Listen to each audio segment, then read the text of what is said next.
ریتویک چی شده؟ چی میخواستی بشه؟ فقط تو منو گرفتار مشکلات ازدواجت کردی. واقعا؟ آره دیگه. ببین چون ما همیشه با هم دیگه ایم اسمش اومد سر زبونم همین. چت شده اسمشو اشتباهی گفتم. ریتویک نامزد داره که چی اصلا واسه مهم نیست.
سلام مامان. کجایی پسرم؟ موبایلت خاموش بود. آره میدونید چیه؟ نه خاموش نبود، فقط اونجا آنتن نمیداد همین. روحیت با تو بود؟ مادرش سراغشو میگرفت. اگه با هم حرف بزنم بیشتر ناراحت میشه. ها؟ نه منظورم اینه که روحیت چون سخت پسری مثل ریتویک پیدا کنیم. روحیت؟ آره روحیت. تو گفتی ریتویک نه روحیت. مامان ببین روحیت الان داره دوش میگیره، هر وقت اومد بیرون بهش میگم که بهت زنگ بزنه باشه. حالشون چطوره؟ اونا خوبن پسرم، فقط یکم نگران بودیم. ببین ریتویک خونواده روحیت اینجان. اسپیکر رو روشن میکنم. داداش؟ کیه؟ ریتویکه. خوبن. اونا هم از این ماجرا نگرانن و فکر میکنن اگه بدون اجازه ازدواج کنن خونواده‌شون چی کار میکنن و چه اتفاقی میفته.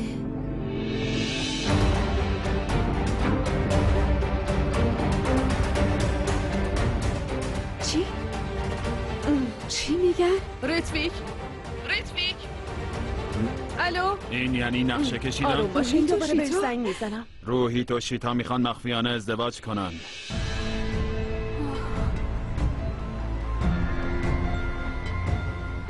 دیدید بهتون گفتم؟ مامتا تو خبر داشتی؟ خواهر ما نمیدونیم چه اتفاقی داره میفته و نفهمیدیم چی گفت. برای همین میخوام بهش دوباره زنگ بزنم. اشتباه شده. نه مامان اشتباه نفهمیدیم. داداشم نرمال نبود و حتما خودش و پالاک میخوان روحیت و شیتا با هم ازدواج کنه. یه لحظه وایسی ببینم چه اتفاقی داره میفته. ریتویک واقعا داره این کارو میکنه؟ زن داداش رفتارش اصلا درست نیست. چجوری؟ بذارین باش حرف بزنم. زن داداش امیدوارم چیزی رو از ما مخفی نکنی. ببین داداش منم این شما بیخبرم. یه لحظه صبر کنین یه لحظه. درسته روحیت فرار کرده بود و میخواست با شیتا ازدواج کنه ولی این حرفا چی با هم فرار کردن؟ آروم باش ماما، خواهش میکنم گوش کنین. بابا من با ریتویک حرف زدم، اون هر دوتاشون رو برمیگردونه، نگران نباشین. چجوری؟ بعد از اینکه ازدواج کردن؟ نه بابا اون داشت جلوی ازدواجشون رو میگرفت. خب بگو ببینم منظور ریوا چیه؟ خیلی خوبه. الان فهمیدم که چرا داداشم رفت خونه یه پالاک، چون داشتم برای همچین چیزی نقشه میکشیدن و برای همین همدیگر رو تو خونه دیدن. این یعنی نقشه کشیدن تا ازدواج کنن. داداش گفتم که در این باره چیزی نمیدونم. ریوا دیگه نمیخوام صداتو بشنوم. چتونه؟ چرا انقدر صداتون بلنده؟ خیلی عجیبه. پسرت خیلی کارا کرده که ما ازش خبر نداریم. بابا به ریتویک چه ربطی داره؟ حرف نباشه. خفه شو. سعی نکن اشتباهاتشو بپوشونید، چون اشتباهه. فهمیدی؟ ولی داداش ما تا الان نفهمیدیم داستان چیه. آروم باش. چیه بیشتر از اینی که شنیدی میخوای بشنوی؟ ریتویک به آنایا همه چی رو گفته. این حرفای پای تلفن همه چی رو روشن کرد. یه لحظه آمان، الان میری و میفهمی ریتویک و روحیت کجا هستن. باشه میرم دنبالشون. انگار نوجوانن، از خونه فرار کردن و منو گرفتار کردن. من میفهممت. همه این مسئولیتش الان گردن توه و تو باید داستانو به خانواده روحیت بگی و اینکه تو به آنها یه چیز دیگه گفتی.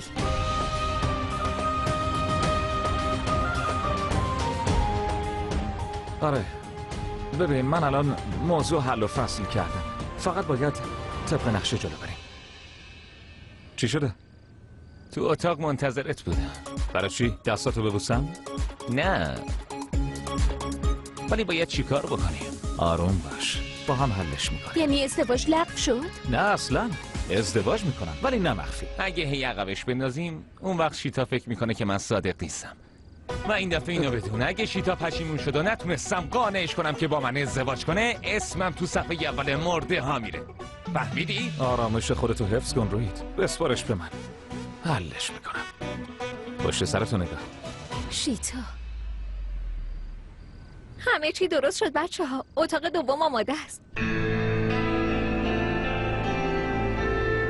چی شده؟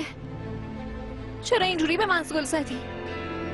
میدونم لباسام خوب نیست ولی خب چی کار کنم؟ نه اتفاقا لباسات قشنگن، ولی توقع داشتم خوشگل‌تر بشی. منظورم اینه که همیشه قشنگی، ولی امروز روز عروسیته، پس باید خیلی خاص باشی، درسته؟ ولی الان اتاق مهمتره، یعنی شما یه اتاق جدا دارین، برین توی اتاقتون و استراحت کنید. منم با روحیت میریم اتاقمون، مگه نه؟ واقعا؟ چیه چت شده؟ واقعا میخوای عروسو ول کنم بیام تو اتاق تو؟ روحیت زود باش، الان وقت این حرفا نیست، باید بریم. پالاک لطفا بیا کمکم. یه کاریش بکن دیگه. مگه ما دوتا با هم دیگه حرف نزده بودیم؟ چت شده؟ مگه ندیدیش؟ لباس عروسی پوشیده. چی میخوای؟ بگم نه؟ پشیمون شدین؟ اون وقت چی کار میکرد؟ صبر کن. میرفت و دیگه بر نمیگشت. گوش کن ببین چی میگم. الان به خانوادت زنگ میزنی و همه چی رو بهشون میگی و همه چی حل میشه، باشه؟ بریم تو اتاق. آره بریم تو اتاق حرف بزنیم. این گوشواره خیلی نازه پالاک، مگه نه؟ نظرت راجع به این یکی چیه؟ به نظرت به لباسا میاد؟ زود باش پالاک، نظر بده، باید بریم. میخوای با روحیت حرف بزنی؟ درباره چی؟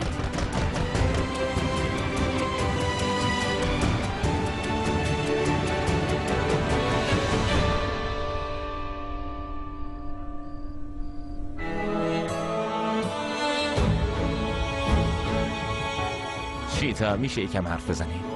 چیزی شده؟ من دیگه باید برم، یکم بیرون کار دارم.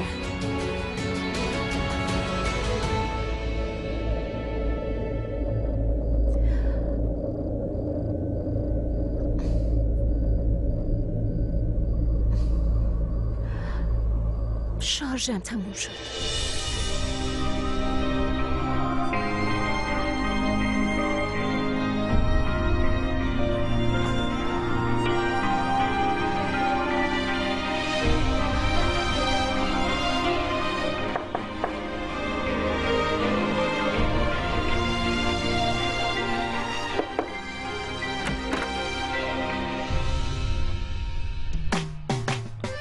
سلام. شارژ گوشیم تموم شده، میشه که شارژرتو به هم بدی؟ ولی من شارژرمو نیاوردم چون زود اومدیم بیرون. اما نگران نباش، برات شارژر گیر میارم. من شارژر میخوام تا به خانواده‌ام بگم که فردا بر نمیگردم، که نگران نباشن. آره کار خوبی میکنی. روحیت هم میخواد با خانواده‌اش حرف بزنه. فکر کنم قضیه تا فردا دیگه حل بشه. اون داره تو اتاق با شیتا حرف میزنه، واسه همین من اومدم بیرون. آها.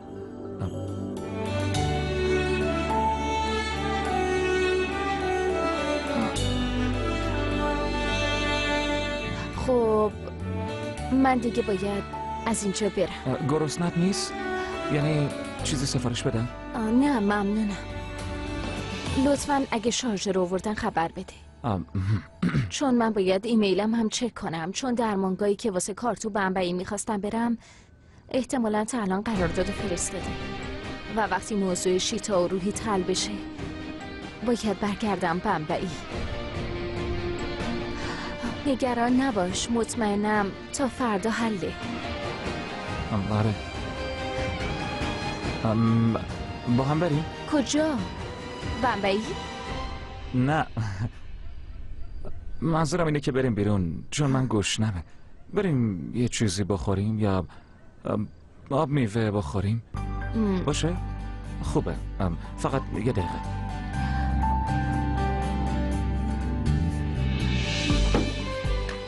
خب بریم.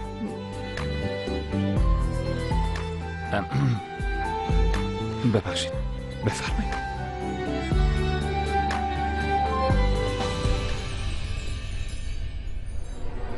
هیچ کدومشون جواب نمیدن؟ یه لحظه. وقتی این اکسیژن از راه پروژه مشترک تو بازار پخش کنیم بازار رو میتره کنیم، کلی هم سود میبریم. پسر اولم مجوزها رو گرفت و دومی باعث موفقیتش میشه. چی میتونه یه پدر رو بیشتر از این خوشحال کنه؟ سلام، حال شما؟ سرمایه گذارا پایین منتظرتونن. خیلی خوب، الان میام تو، شما بفرمایید. اوه یه دقیقه صبر کن. کلی از خونه به هم زنگ زدن و من ندیدم. تو برو. باشه، خیلی خوب. متشکرم. بفرمایید. روز همگی بخیر. سلام ریشاب. پیشنهادت بابت پروژه مشترک باعث افتخارم. افتخارش که برای ماست و این رویای ما بوده. حتما بدون شک. میدونین شرکتامون حضور پررنگی تو بازار دارن، ولی اگه شرکت نون بیوتیک و پیور لایف برای دارو با هم متحد بشن میدونین چی میشه؟ آره حتما. خب اگه اینطوره پس بذارین دنیا رو با پروژه مشترکمون عوض کنیم.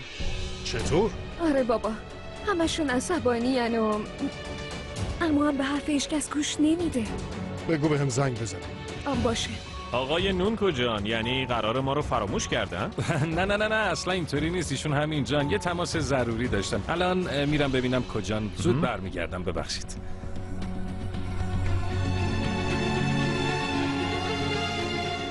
ببخشید. بفرمایید. پدر منو ندیدین؟ زیاد مطمئن نیستم ولی فکر کنم اونجا دیدمشون. آها خیلی خوب، ممنون. حله. ببین میدونم نگرانی ولی بچه‌های ما خیلی خوبن و ریتویک به خانواده‌اش احترام میذاره. امکان نداره همچین کاری بکنه.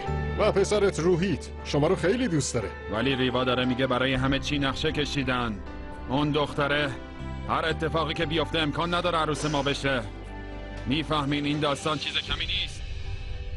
روحیت و ریتویک موبایلاشون رو خاموش کردن. بله، چه توقعی داشتی؟ اونا فرار کردن تا تنها باشن. من میدونم روحیت دختره رو دوست داره ولی باورم نمیشه بخواد ازش حمایت بکنه. ولی شما هنوز از این موضوع مطمئن نشد. دیگه از چی میخواین مطمئن شیم؟ پسرم فرار کرده تا ازدواج کنه. ریتویک داره ازش حمایت میکنه. اون وقت شما هنوز میخواین مطمئن بشین؟ بابا لطفاً بس کن دیگه. برادر یه لحظه آروم باش. آنایا میگه ریتویک میخواد روحیتو برگردونه. نه، چون اون میخواد از نامزدش و داداشش حمایت کنه. امیدوارم بفهمی. اگر ریتویک روحیت و شیتا رو مخفیانه به هم برسونه، ارتباط ما به عنوان دو خانواده خوب نمیمونه. ولی بهتر خوب گوش کنی. من ارتباط بینمونو به دلیلی که تو حرفشو زدی خراب نمیکنم. بابا خواهش میکنم، من میدونم که نمیخوای اونو با هم ازدواج کنن ولی درست نیست همه دنیا رو مقصر بدونی. من ریتویکو خوب میشناسم، امکان نداره بذاره روحیت همچین کاری بکنه و واسه خانواده حرف در بیاره. به نظرتون میذاره؟ حداقل خواهش میکنم به دخترت اعتماد کن. امیدوارم که روزی نیاد که پسرت فرار بکنه مثل اتفاقی که برای من افتاده.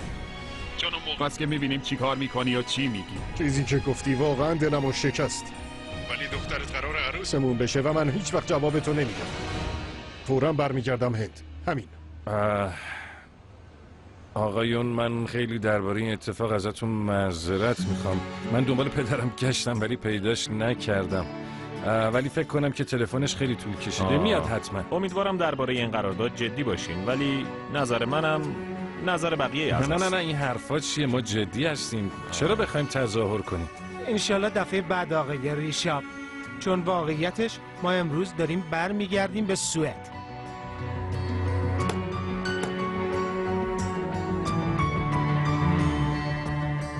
مشکلات دیگه همیشه پیش میاد، ولی چون پروژه جدیده ما باید باهاش کنار بیایم. واقعیتش اینه که ما جلوی اعضای مجلس تو شرایط خیلی بدی قرار گرفتیم. میفهمم.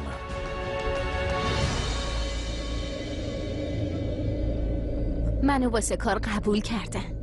وقتی که پروژه‌مو تحویل بدم دیگه میتونم برگردم بمبئی.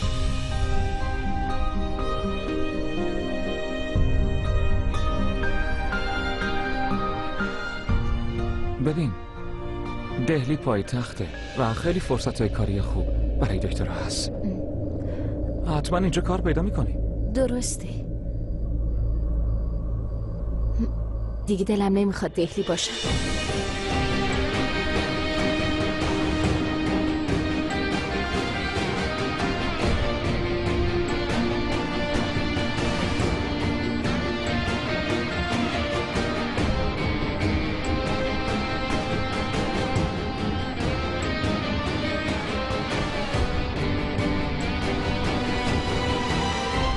برای همین میگم باید برگردیم.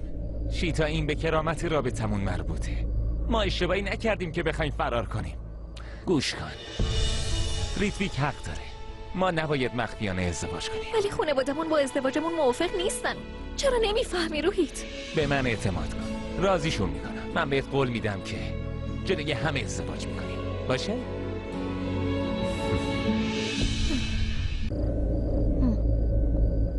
واقعا؟ سیگار؟ واسه چی؟ امروزی به نظر بیای اصلا قشنگ نیست، چون زمانه عوض شده. تو فکر میکنی من سیگار میکشم تا امروزی به نظر بیام؟ من همیشه سیگار نمیکشم، فقط بعضی وقته. یعنی سیگاری نیستم. من یه بار رفتم یه همایش راجع به اعتیاد. اونجا گفتن که بهترین راه واسه ترک سیگار اینه که به این فکر کنی که چقدر خودتو دوست داری و برای خودت مهمی. ولی اگه خودتو خیلی دوست نداشتی باید به کس دیگه‌ای که خیلی دوستش داری فکر کنی و فکر کن که چقدر برات عزیزه و به خاطر اون ترک کن. به نظرم واقعا ایده خیلی خوبیه.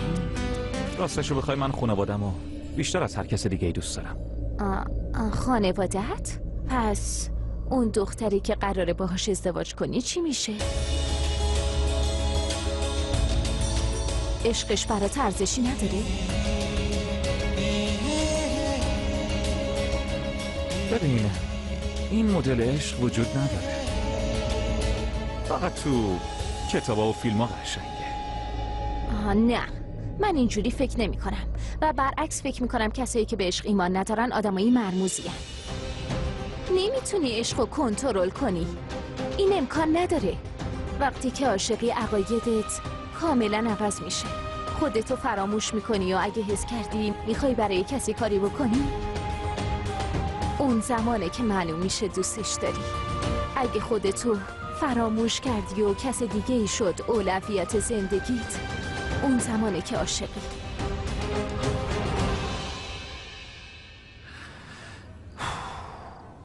چه حرفای قشنگی، خیلی خوشم اومد. ولی واقعیت اینه که مردم خودخواهن رو به کسی به جز خودشون فکر نمی کنن.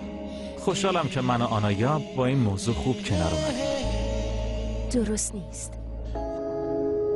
چون زندگی هر چقدر که طول بکشه یه روزی بالاخره تموم میشه. به نظر من اون دختر لیاقت عشق خیلی بزرگی داره. امیدوارم بتونی اون عشق رو بهش بدی. یه جوری حرف میزنی انگار وکیل آنایا شدی. باشه، به نظرم دیگه بسه. طوری نیست. به نظرم دیگه واسه امشب کافیه. خیلی که انتتم. دیگه دیر وقت، من باید برم. شب بخیر.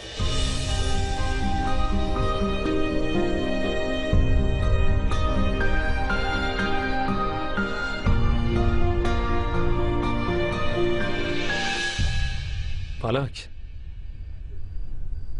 اگه عشق واقعا اینقدر برات مهمه، پس کار میکنم که مادرت نتونست بکنه. من یه شوهر خوب برات پیدا میکنم. نه ممنون، اون قدم دنبال عشق نیستم.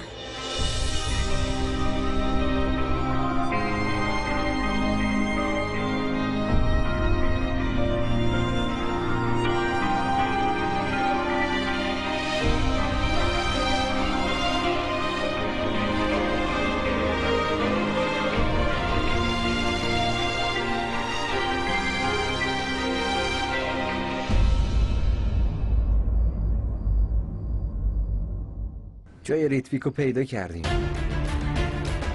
اونا توی شهر میرو تو هتل سانگام هستن. اوه، مشخصه که اونا نقشه خوبی کشیدن. بیاین بریم دیگه. بریم. خب بگو ببینم، با کسی حرف زدی؟ نه، من فقط با آنایا حرف زدم، همین. ریتویک دیوونه شدی؟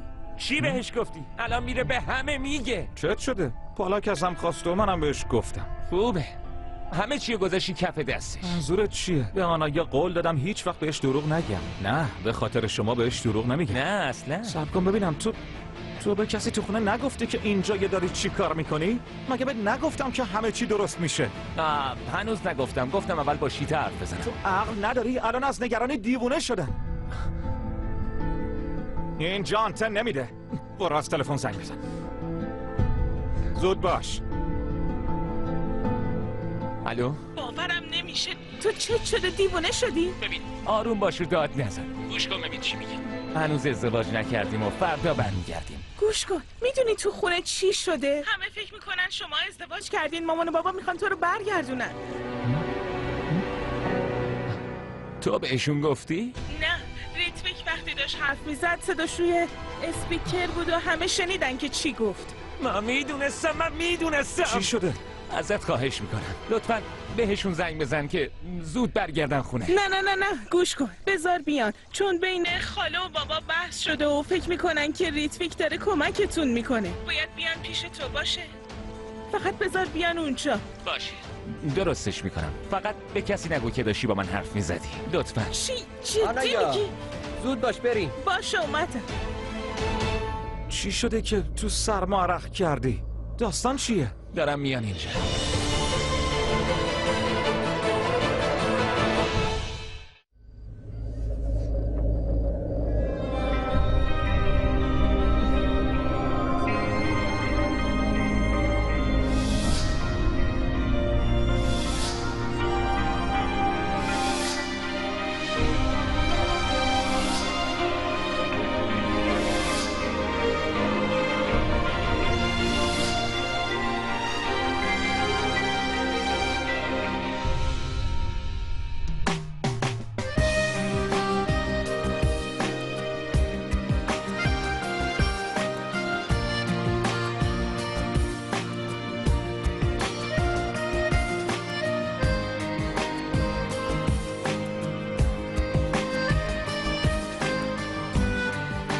اگه به هم نزدیک نباشیم چجوری میخوای احساسمو باور کنی؟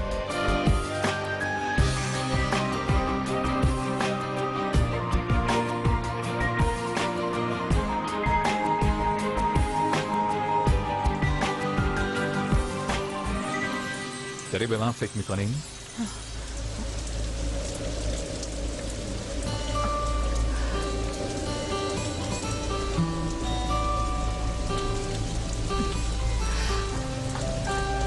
میدونم که داری به من فکر میکنی.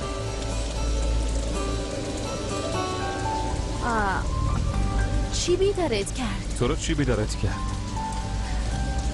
بهم گفتی که میرم چون دیر وقته. درسته، اونجوری گفتم چون خسته بودم. درست نیست. رفتی چون نمیخواستی بهم اهمیت بدی. باشه خوبه که فهمیدی.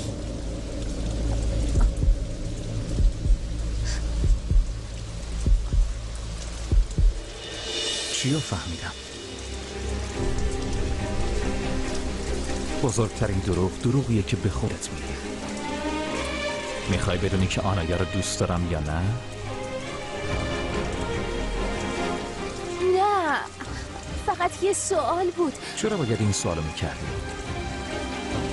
چون تو به من فکر میکنی و خیلی دلت برام تنگ میشه. ببین شیتا دیوونه است، اصلا نباید به حرفاش گوش بدی.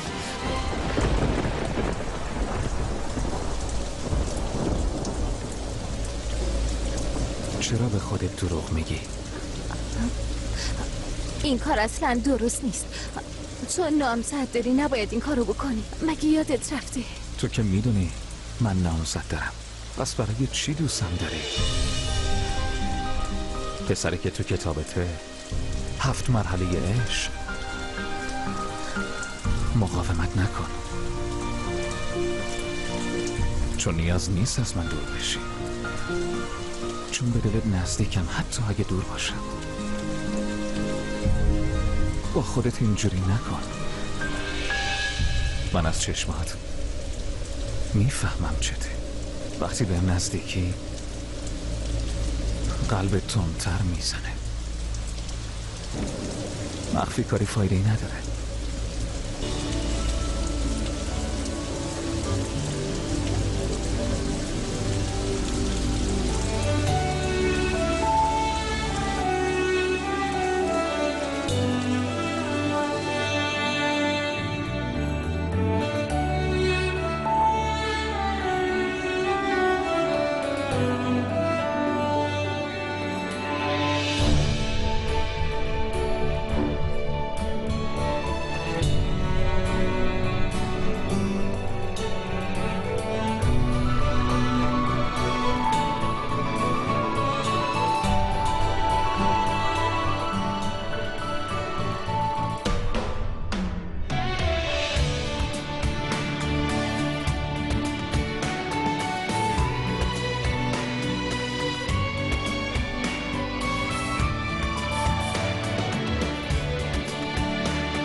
پالاک داستان چیه؟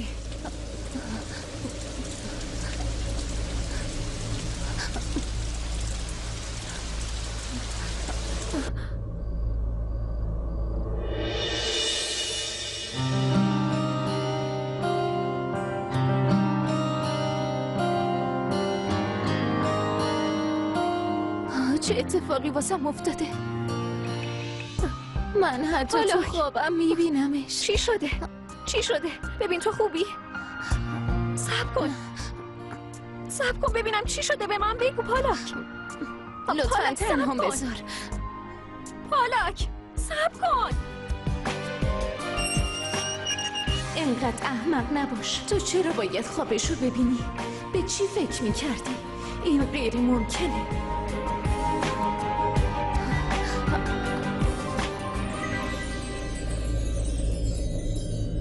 چی شده؟ تا اینجا دنبالم اومدی، گفتم که تنهام بذار.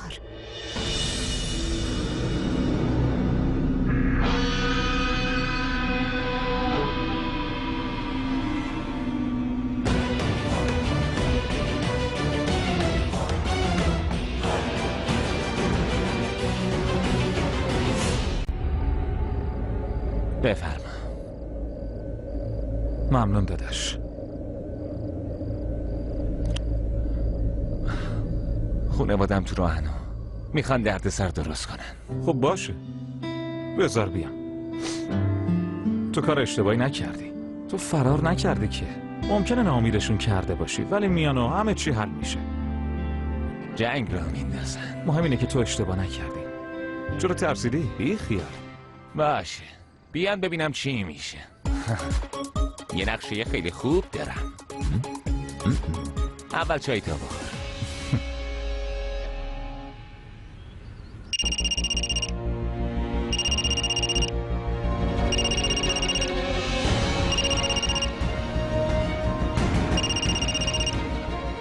پالاک بهم گفت صبح زود از خواب بیدارش کنم و الانم تلفنش رو جواب نمیده. بگو نقشت چیه؟ امیدوارم احمقانه نباشه. نه، تو باید بهم اعتماد کنی.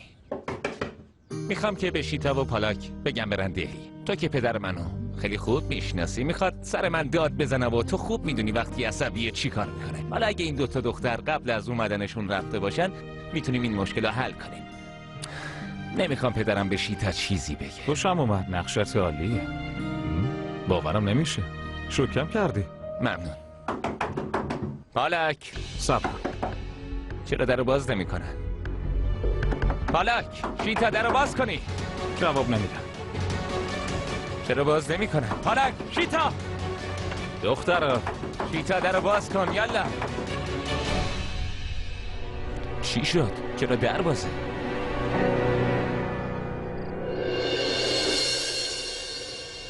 من خیلی معذرت میخوام.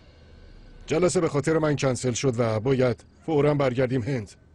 ولی اتفاقی که داره تو خونه میفته اصلا نذاش که من رو کار تمرکز کنم. باشه بابا ولش کن، اصلا احتیاجی به عذرخواهی نیست. من میدونم تو خودتو حاضر کرده بودی و برای این کار و شرکت خیلی تلاش کردی. این فرصت برای تو و شرکت خیلی بزرگ بود و به خاطر من خجالت زدت کردم. واقعا متاسفم، ببخشید. بابا همه میدونن شرکت ما رو خانواده اداره میکنه و خانواده برای ما مهمترین چیزه. عمو بیور قبلا دوستمون بوده ولی خب الان فامیلمون شده و وظیفمونه کمکش کنیم. مگه نه؟ حالا هم به جای این حرفا وسایلتو جمع کن بریم. این حرفا چیه میزنی؟ من نمیخواستم باعث یه سوء تفاهم بشم و این ازدواج نابود بشه.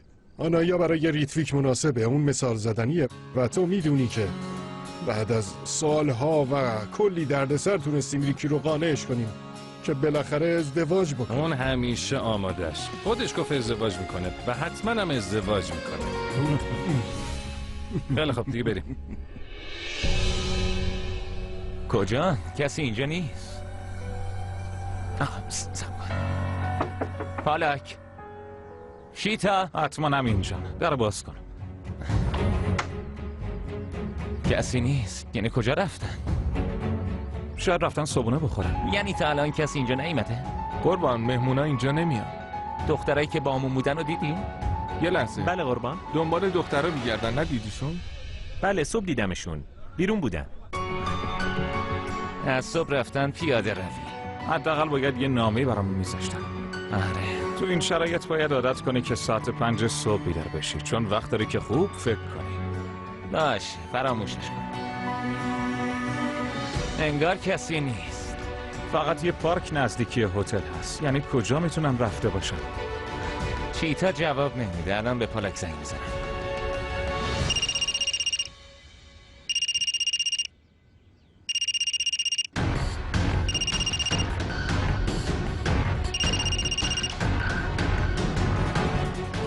موبایل پالاک؟ چرا اینجاست؟ امیدوارم حالشون خوب باشه. اتفاقی که داره میفته اصلا خوب نیست. چیزیشون نشده باشه. باید بریم اطلاع بدیم. زود باش. آقا ببین جای دیگه ای هست که مهمونا بخوام برن. یه لحظه اجازه بدین. تروریست در میلو در حال انتشاره. ماهیندر سین سیاستمدار برجسته چند سرقت و قتل و آشوب انجام داده و تا الان کسی علیه شهادت نداده. پلیسا کجا؟ اون تبهکار خیلی بزرگی، کسی نیست جلوشو بگیره. پلیسا وقتی میگیرنش شاهدا غیب میشن.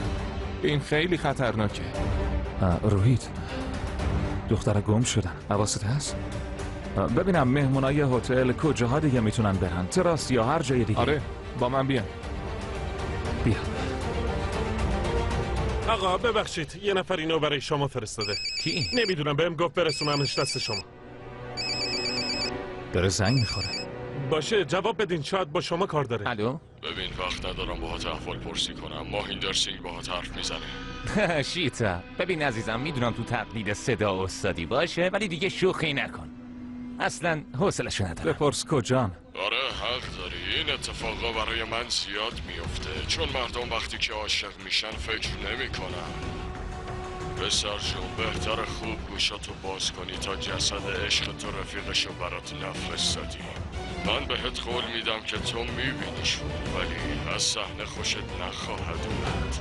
هی این دیگه چه شوخیه؟ هنوز فکر میکنی دارم باهات شوخی میکنم؟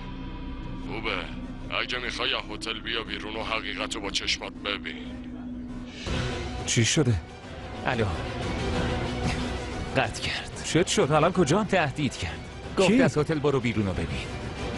آقا خیلی مراقب خودتون باشین، مثل اینکه آدمای خطرناکیه. مردی که صحبت میکرد معلومه خیلی خطرناکه. اگه شوخی باشه واقعا شوخی خیلی بی‌مزه‌ایه.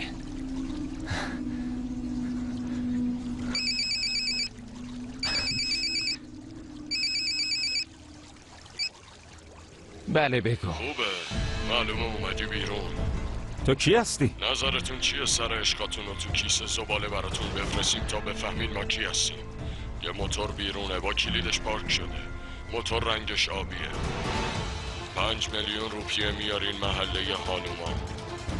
5 میلیون؟ کمه نه؟ باشه 10 تاش کنید. یالا زود باشین، وقت ندارین. قبل از اینکه دخترها رو تیکه تیکه کنم و براتون بفرستم. ولی من چیزی نمیفهمم. من خیلی ترسیدم.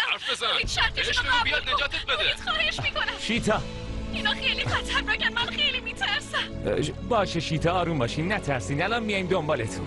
شیتا پالاک کجاست؟ نمیدونم باهاش چیکار کردن. حتی من نمیدونم الان کجاست. حتی نمیدونم زنده است یا مرده. شیتا این چه هتلی آخه؟ چجوری میشه دو تا دختر رو بدزدن؟ نگهبانم از کجا؟ روحیت چی؟ پالاک روحیت من آوردمش اینجا، ولی حالا چی کار کنم؟ ببین صبر نکن، سریع به پلیسا زنگ بزن چون اون خیلی خطرناکه. اول باید فکر کنیم، نمیتونیم به پلیسا خبر بدیم. چرا میتونیم؟ من میخوام نجاتشون بدم. میدونم پالاکم اونجاست ولی محال من صبر کنم. میخوام برم و اونا رو نجاتشون بدم. روحیت زود باش، بیا بریم. زود باش. صبر کن یه لحظه صبر کن، آروم باش. ما باید قبل از اینکه کاری بکنیم خوب فکر کنیم. باید پول جور بکنیم. باشه بذار فکر کنم. داستان این دوتا دختر چیه؟ کجان؟ کنار هتل بزرگ رفته بودم دستشویی. کنار دیوار که وایساده بودم شنیدم که میگفت میخوان از خونه فرار کنن و ازدواج کنن. دیدم فرصت خوبیه دیگه، این فرصت گیرم نمیاد. باید به نحو احسن استفاده کنم. مدیرت کجاست تا الان نیومده؟ دهلیه، رفته کارهای عروسی رو انجام بده. آفرین، این کاری که کردی خیلی خوبه. حتما این دوتا عاشق میان و پولو میدن، مشکلی نیست. دومیه چطوره؟ حالش خوبه یا نه؟ کجاست؟ داشت داد و بیداد میکرد که زدمش. حالش خیلی بده و به احتمال زیاد بمیره. اونی که پیشمونه اسمش چیه؟ شیتا. آره، دومات باید بیاد نجاتش بده. عالیه، پس برید مراقبش باشید. اطمینان میکنم که اینو بهت میگم، نمیخوام کسی چیزی بفهمه. راستش من نیاز به 10 میلیون پول نقد دارم. میریم پولو پرت میکنیم تو صورتشون. همش شخصی به من چی کار کردم؟ به خاطر من دزدیدنشون. بس قصه نخور، چیزی نمیشه.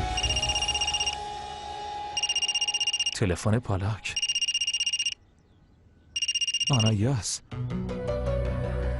الو آنایا، ریتویکم. سلام، چرا گوشیاتون رو شارژ نمی کنی؟ داشتیم دنبال شارژر میگشتیم. باشه، ما 2 ساعت دیگه میرسیم. از ساعت 4 راه افتادیم، توی استراحتگاهی. آنایا یه چیزی ازت میخوام. چی شده؟ هر جور که شده، به هر روشی ازت میخوام یه کاری کنی که برگردن خونه. خیر باشه، شما خوبین؟ روحیت کجاست؟ چیزی شده؟ نه روحیت خوبه، اینجاست با منه. بیا بگیر، میخواد با حرف بزنه. الو آنایا، ببخشید من نمیتونم حرف بزنم. نذار کسی بیاد، همتون برگردید. آنایا نترس، وقتی برگردم همه چی توضیح میدم. بهم اعتماد کن، باشه؟ همه چی خوبه. من بهت اطمینان دارم. باشه، اطمینان دارم. سعی میکنم برشون گردونم. بابا راه زیاد و سختی برامون مونده، باید سریع راه بیافتیم وگرنه دیرمون میشه. مشکلی نیست، از هر جا که میخوای منو ببر. مهم اینه که میرسیم، نگران نباش. اما من میرم لوکیشن رو توی موبایلم بزنم، شما دنبالم بیاین. باشه؟ آنیا ما از صبح راه افتادیم، عجله کنید. من با مامتا میام. باشه.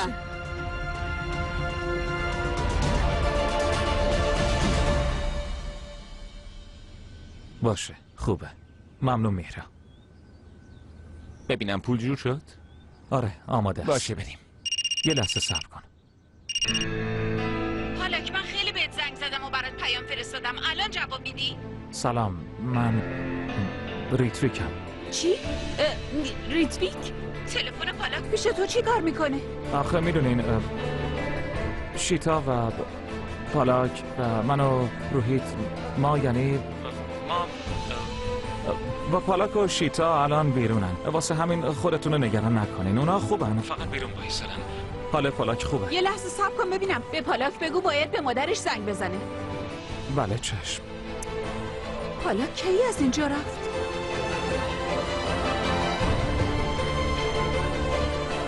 بریم، زود باش، بیا بریم.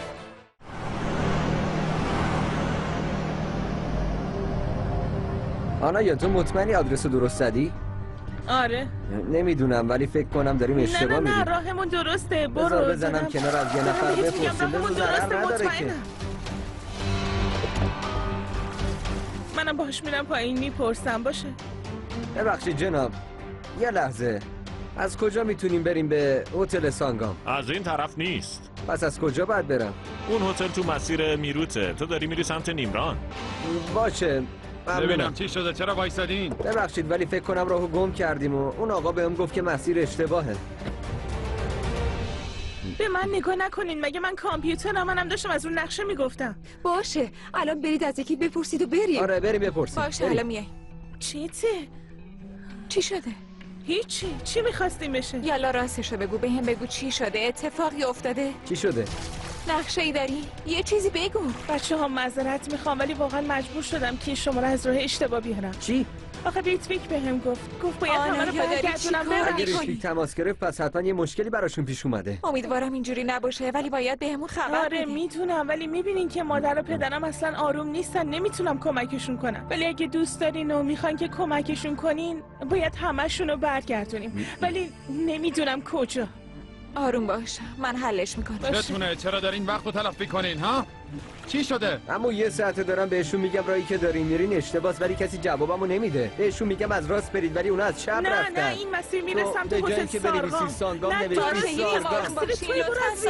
باشه ولی تقصیر توه، تقصیر من نیست. من دارم میگم مسیر اشتباهه. بریم راهو. بس اینقدر با هم بحث نکنید. هیچ کدومتون هیچی بلد نیستین. فکر کردین این کارا بچه بازیه؟ دستیار کمیسر شهر دوستمه. الان زنگ میزنم و ازش میپرسم. سوار شید. باشه بریم سوار شید.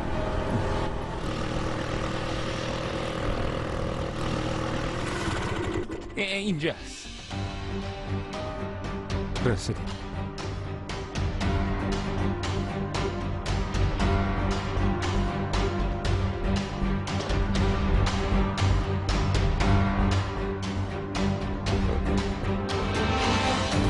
حالا بگو. ما رسیدیم محله هانومان. حالا باید چیکار کنیم؟ خوب گوش کن. تلفنی که دستت رو بنداز. نظر پیشت باشه. الان یکی میاد بهت یه تلفن دیگه میده. پیاده روی جلوی محله رو میبینی؟ بپیچ به چپ. وقتی به جنگل رسیدی به هم زنگ بزن. ولی خوب گوش کن. خیلی مراقب باش. کلک بی کلک. خیالتون راحت باشه. ما پولی که میخوای و تمام و کمال بهت میدیم. فقط مهم اینه که دخترها چیزیشون نشه. من همه پول آوردم. اگه بخوای پول بیشتری هم برات میارم. فقط اگه میشه دکترم با خودم بیارم. باشه. چه سودی میبرم اگه بکشمشون؟